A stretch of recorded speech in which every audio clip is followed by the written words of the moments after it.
Dans les dernières secondes de 2022, Volodymyr Zelensky le promettait à son peuple, 2023 serait l'année de la victoire. Près d'un an plus tard, le président ukrainien doit se rendre à l'évidence. La contre-offensive de ses troupes n'a débouché sur aucune avancée majeure. Nous espérions des résultats rapides. Malheureusement, nous n'avons pas obtenu les succès escomptés. C'est un fait. Pour expliquer cette déception, Volodymyr Zelensky affirme ne pas avoir reçu toutes les armes promises par ses alliés. Désormais, l'hiver est là. Les combats, dit-il, entrent dans une nouvelle phase. Mais quelle phase ? Ces derniers jours à Kiev, l'union sacrée des politiques s'est pour la première fois fissurée depuis le début de la guerre. Il y a d'abord cette publication sur Facebook dimanche dernier. Une députée tire à boulet rouge sur l'état-major. Le commandant en chef des forces armées ukrainiennes n'a pas été en mesure de fournir un plan pour 2024. Ni grand, ni petit, ni asymétrique, ni symétrique.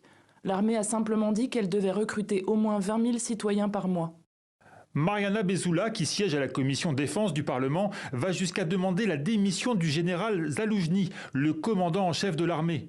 Au même moment, interrogé à la télé, le chef des députés de la majorité présidentielle lance la même accusation. Il n'y a pas de plan pour 2024.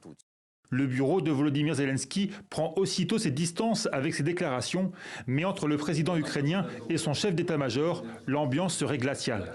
Il y a un mois, dans une très rare interview à la presse britannique, le premier soldat du pays avait reconnu que la guerre était dans une impasse, évoquant même des erreurs dans la stratégie ukrainienne.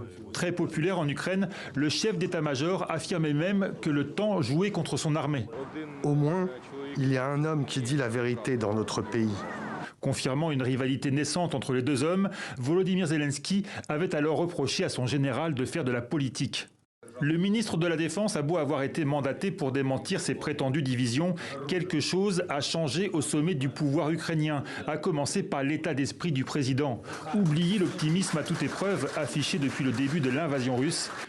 Hier soir, Volodymyr Zelensky rapportait sa dernière réunion avec ses services de renseignement. Pour 2024, nous analysons tous les scénarios possibles. Avant de reconnaître que l'Ukraine devait changer son système de recrutement de soldats, c'est sans doute la seule certitude pour 2024. Une nouvelle campagne de mobilisation se profile.